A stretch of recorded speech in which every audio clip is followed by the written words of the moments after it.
Hello students, welcome to EPG Pathsala. My name is Anant Narayan Bhatt. I am working as a scientist in DRDO lab named as Institute of Nuclear Medicine and Allied Sciences, which is situated in Delhi. Today we will talk about significance of hydrodynamic methods in the study of enzyme, and it is from the paper Molecular Enzymology and Protein Engineering. So in this chapter we'll be learning about many things, mainly hydrodynamic properties and how the methods which are developed based on hydrodynamic properties can be utilized for studying the protein or enzyme molecules. So we'll be learning that what are basically hydrodynamic methods and how the hydrodynamic properties of proteins are exploited for studying these for enzyme molecules. These can be dynamic light scattering, then analytical ultracentrifugation methods, and then size exclusion chromatography. So to talk about the hydrodynamic property of proteins, basically hydrodynamic properties of the enzyme are the properties these macromolecules or these protein molecules they exerts in the physiological solution, that is water. So the hydrodynamic properties of the enzymes, it represents the true picture of the dynamic structural and functional characteristics of enzymes in the physiological solution. Therefore, the methodologies and technologies which are evolved based on the hydrodynamic properties of the enzyme molecules provides the enzyme scientist with a powerful tool for investigating the mass, conformation, and interaction properties of enzymes in solution conditions, which is their most natural microenvironment because it's a physiological solution. So hydrodynamic methods are generally rapid and it is non-destructive because it basically when we study these enzyme molecules in the hydrodynamic properties, we keep them in their most native buffer. So it's non-destructive. So therefore it is developed as favorite technique in molecular biology, where the sample availability is not a primary concern and big limitation. So it can be done at very low sample volume or low protein amount. It can be done at large scale also, like for preparatory also it can be done. So using hydrodynamic methods, even we can study the delicate intramolecular relationship between subunits of multi-enzyme complex. So in this module we will study about the hydrodynamic properties of enzymes and how these properties can be exploited for studying the enzymes using hydrodynamic methodologies. So to start with, what is basically hydrodynamic properties of the protein? When a chain is like completely synthesized, it is just a primary structure of the protein. What basically happened that protein structure in protein structure, water is arranged in such a way that the hydrophobic parts goes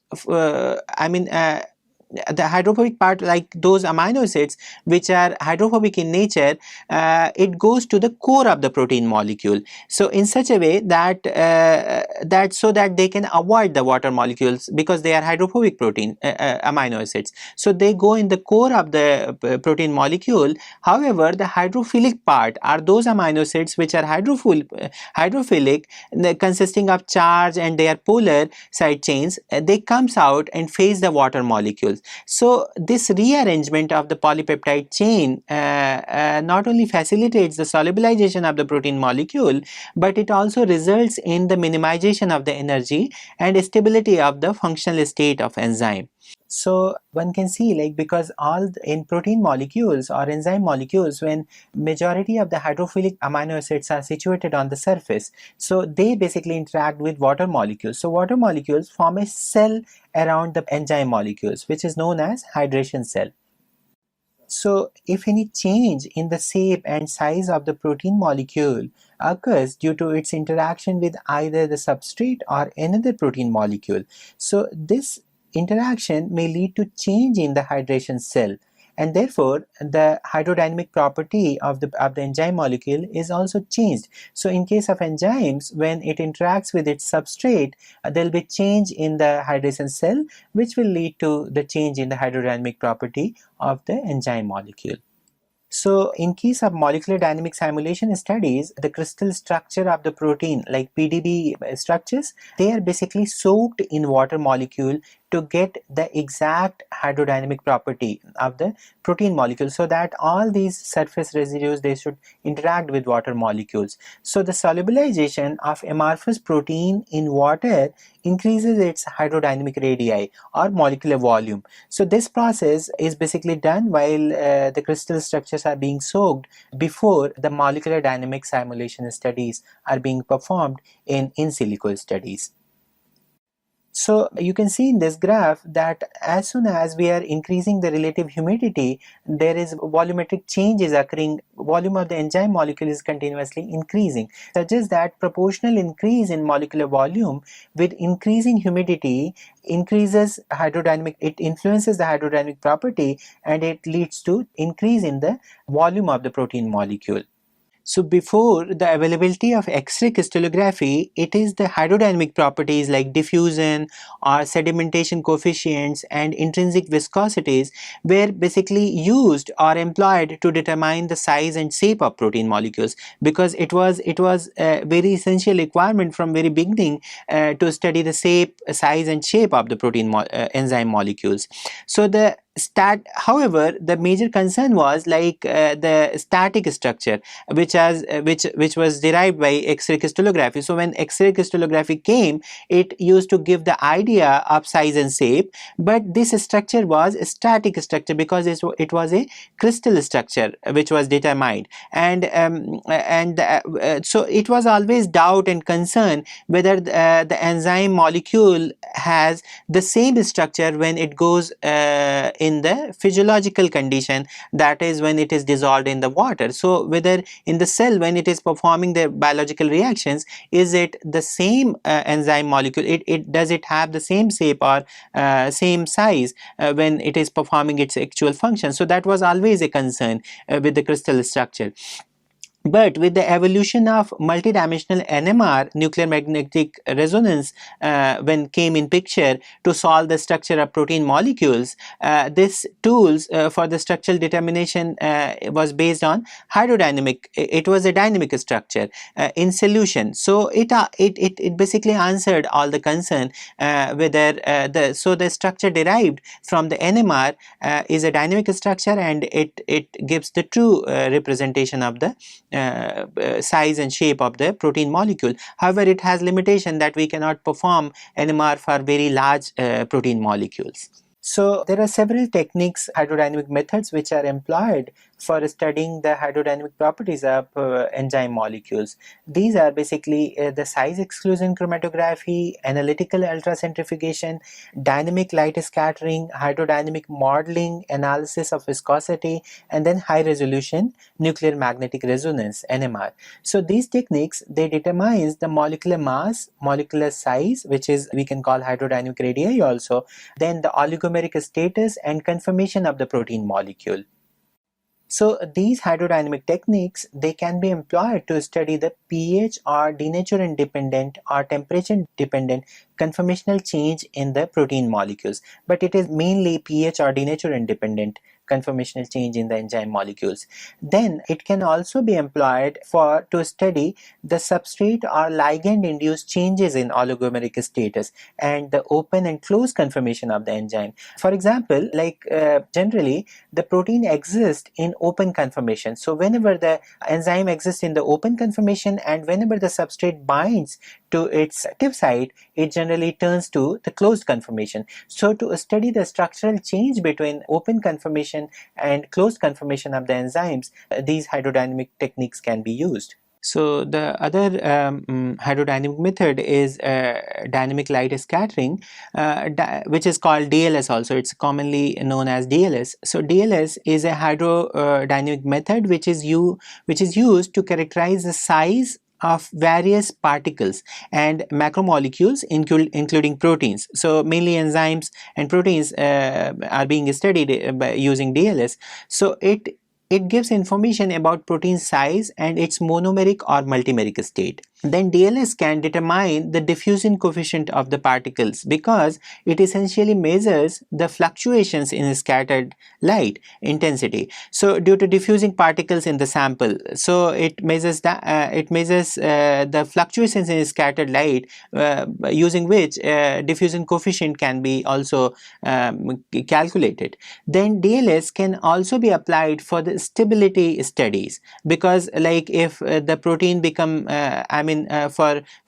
generating denaturation curve or stability, how protein is how stable, like if we have samples for first day, sample for fourth day of the protein samples incubated on the room temperature, then it will tell us that the protein is unfolded. So that gives the first day the majority of the protein molecules have good light scattering of one size. However, at the third day or fourth day, if it has heterogeneous size, that means some molecules got unfolded. So it gives the idea about the stability of the protein molecules. Then for the determination of molecular mass, DLS also needs to be calibrated. When we are determining the molecular mass, then we need to calibrate it with the marker proteins. Like if the BSA, we load the BSA, it should get whatever value we get, that we fix for 66 kD. Then if we load actin, then it should be somewhere around 43-44 kD. So we generate a calibration curve, and then if we apply the sample, whatever value sample gives, and then we fit on this calibration curve, and then we find out that what is the molecular mass of this unknown sample. So we need to have the calibration curve in DLS also.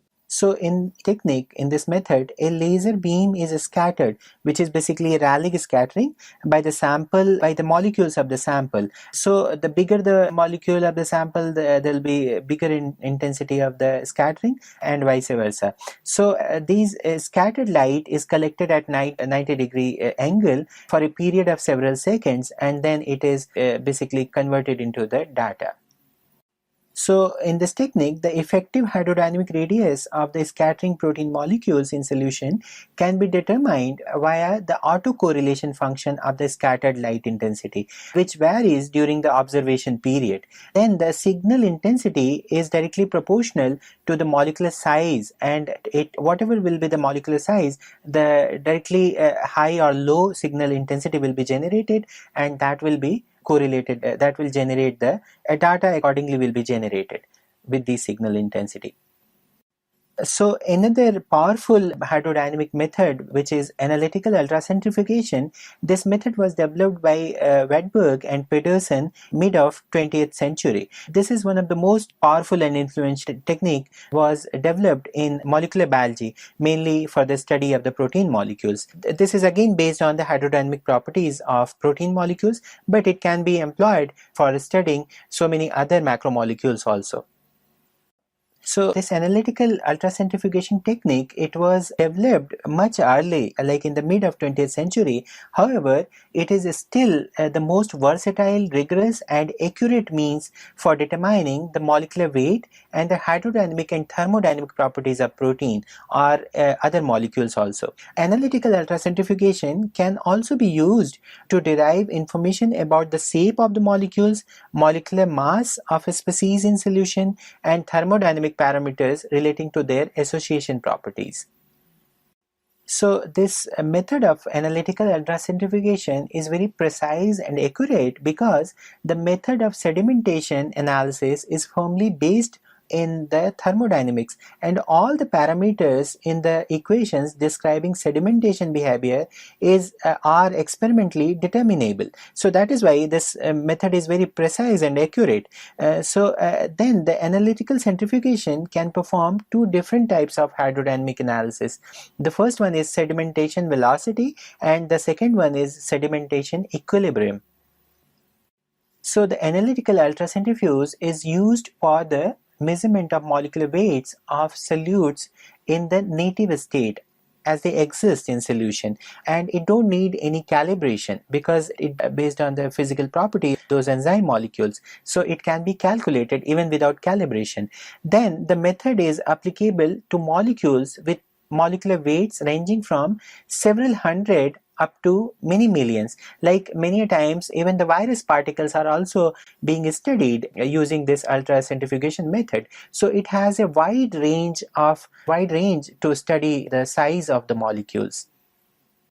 So in this method, basically in the instrumentation part, a solution of the protein is in a specially designed sector-shaped cell with transparent end windows, because analysis should be done through those transparent end windows. So this entire setup in turn is placed in an appropriately balanced rotor and run in high vacuum at appropriate speed. Like for the molecules of low molecular weight, like the speed should be let's say 50,000 to 60,000 revolution per minute. But if the larger molecule is required, then the speed should be decreased. So accordingly, the revolution per minute should be adjusted according to for different range of molecular weight of the molecules.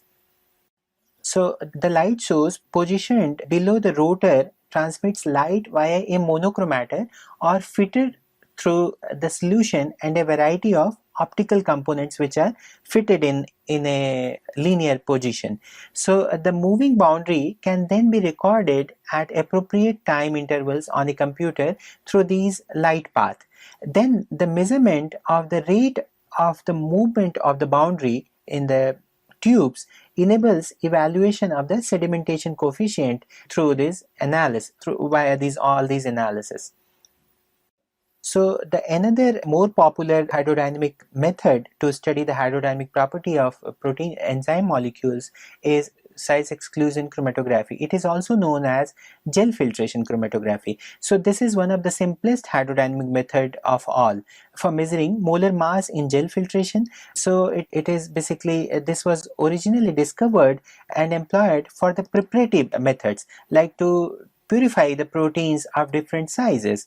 However, with the evolution of this technique, it is now also used as to determine the molar masses, both in native as well as in denatured conditions or dissociative conditions, in case of when we are studying the multimeric proteins. So gel filtration or size exclusion chromatography, it depends on the principle that some of the space inside the gel particle is available to smaller molecules but unavailable to larger molecules that are excluded. So that's why we call it exclusion chromatography. So when the solution is applied to the top of a gel column, the dead space between gel particles is available to the excluded molecules, which therefore come off first. Because they are excluded, so they will come out first. So when elution is whenever the elution is commenced, or when the buffer is applied, it will come out first, because it cannot enter into the pores of the gel which is filled in the column. So the excluded molecules, the larger molecule will thus have a smaller elution volume. So elution volume, which we call V, and will elute first from the column. However, the smaller proteins, having progressively more and more space available to them as molar mass decreases, for the medium range enzyme molecules, for the lower range low size enzyme molecules. So as the molar mass decreases, they elute it much later, because there are more space available in the gel for them to trap, so they come very late. So and elute at very high value of elution volume, which is V. So the principle of size exclusion chromatography is biggest come off the column first, is the rule of thumb for this technique. So, and the smallest come always in the end. So the separation is sometimes given in terms of the partition coefficient in this size exclusion chromatography. So KAV, as defined by in this equation, is V is equal to V0 plus KAV in the bracket Vt minus V0. So in this equation, V0 and Vt are the void volume and total volume of the column, then which is determined from separate elutions using solute species having partition coefficients of 0, which is totally excluded, and 1, which is non-excluded. So to obtain the molar mass of a protein molecule or mixture of molecules in the column needs to first calibrate it with the required buffer. Like if protein A needs buffer X, then it should be while running it should be calibrated with buffer X. Then the protein A will be run, instrumentation part. So by the use of standard proteins or markers of standard or known markers, a calibration curve is generated. So this calibration, which is generated by measuring the elution volume and molecular mass, a calibration curve or a graph can be plotted which show a linear regression. Like by highest the molecular weight which will elute at low volume, and the lowest molecular weight will elute at highest elution volume, which can be seen like the fifth has the molecular weight of 29 kd, which elutes somewhere close to 17 ml. However, the MTHFR, which is having the highest molecular weight 133 kd, elutes somewhere around 13 ml elution volume. So the calibration can only be applied within the gel's fractionation range. Suppose that if we are using a gel of very small size, which can allow only up to a separation range of 70 kd, 80 kd, then we could not have run MTHFR in this gel. So there are gels available for different sizes. So we can apply the gels for a defined range of proteins only in this technique.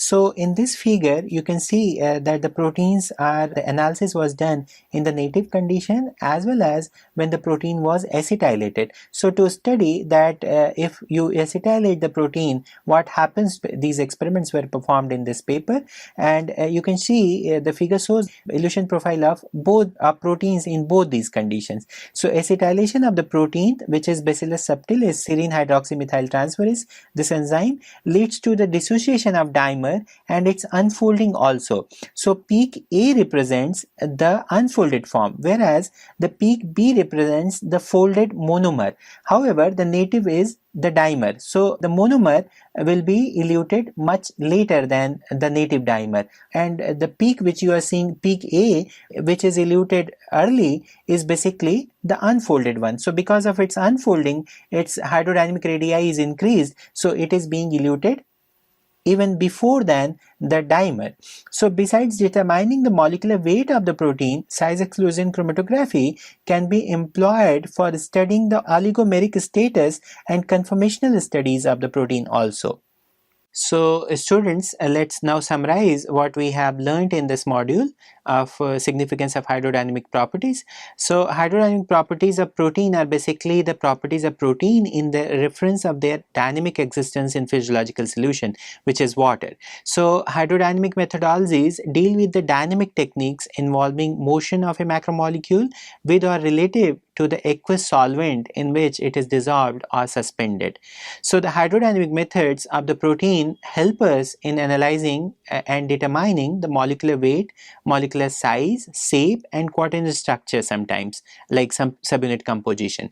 So any change in the shape and size of the protein molecule due to its interaction with either the substrate or another protein molecule may lead to change in the hydration cell and therefore the hydrodynamic properties. So that's what we study using these hydrodynamic methods. So due to the concern that crystal structure of protein is a static structure, so hydrodynamic techniques such as dynamic light scattering, analytical ultracentrifugation, gel filtration or size exclusion chromatography, and high resolution NMR are basically exploited to study the dynamic properties of the protein like mass, size, and shape, which is probably the actual property or which gives the actual scene of the enzyme molecules or the characteristic of the enzyme molecules. So the first one is dynamic light scattering we talked about, which is used to characterize the size of the protein molecules mainly.